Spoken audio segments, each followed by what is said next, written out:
महिला डॉक्टर आत्महत्या प्रकरणातील आरोपी पीएसआय गोपाल बदने स्वतःहून पोलीस ठाण्यात हजर। मी प्रामाणिक, पोलीस प्रशासनावर माझा विश्वास।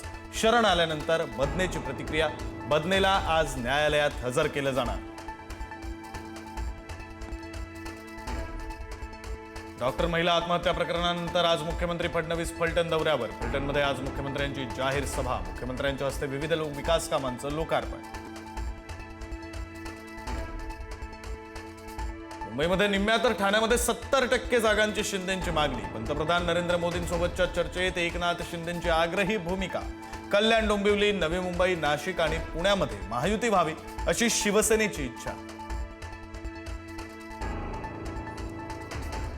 जैन बोर्डिंगचा व्यवहार रद्द करावा, कठोर चौकशी करावी। रवींद्र धनगेकरांची पंतप्रधान मोदींकडे पत्रातून मागणी। निष्पक्ष चौकशीसाठी मोहोळ यांच्या मंत्रिपदाचा राजीनामा घ्यावा, धनगेकरांची मागणी। पुढील आठवड्यापासून होणार मतदार याद्यांची फेरपडताळणी। पहिल्या टप्प्यात 15 राज्यात विशेष मोहीम। पहिल्या टप्प्यातून महाराष्ट्राला वगळलं।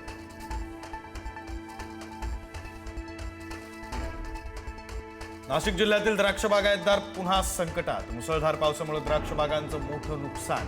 जोरदार पावसानं द्राक्षांच्या घडावर परिणाम। फुलोरा आणि फळं सडू लागल्यानं बागायतदार हतबल। राज्यातील अवकाळी पावसाचा मुक्काम 30 ऑक्टोबरपर्यंत वाढला। हलका ते मध्यम पावसाचा अंदाज। अरबी समुद्रातील चक्रीवादळाचं महाचक्रीवादळात रूपांतर होणार।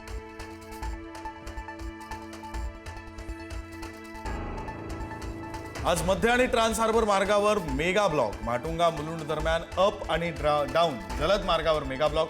ट्रान्स हार्बर मार्गावर ठाणे ते वाशी, नेरुळ आणि पनवेल स्थानकांदरम्यान लोकल सेवा बंद।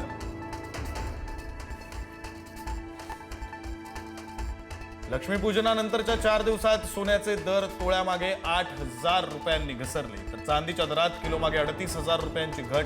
गेल्या 8 दिवसात राज्यात 1700 कोटी रुपयांच्या सोन्याची खरेदी। भाविकांसाठी आजपासून 24 तास विठ्ठलाचं दर्शन सुरू राहणार। कार्तिकी सोहळ्यातही 24 तास दर्शन घेता येणार।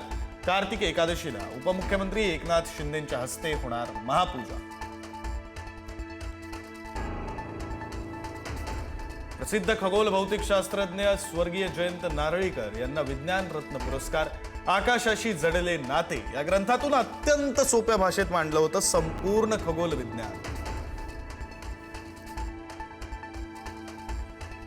नागपुरात 6वीच्या मुलीचं अपहरण करून अत्याचार। लॉजवर नेऊन 2 आरोपींनी केला अत्याचार।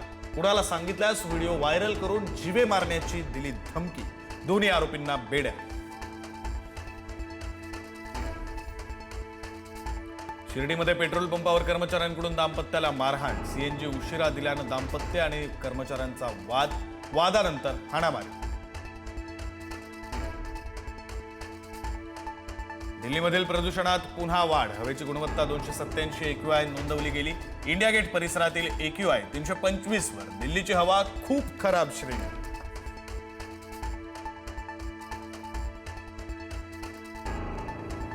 LICचा हजारो कोटींचा निधी अदानी समूहात। वॉशिंग्टन पोस्टचा दावा। काँग्रेसनं केली PAC चौकशीची मागणी। बिहार निवडणुकीदरम्यान दिल्लीचं राजकारण तापलं।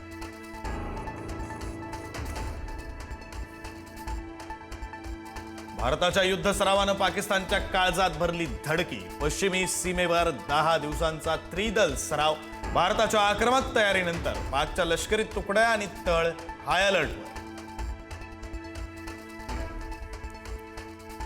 Thank you.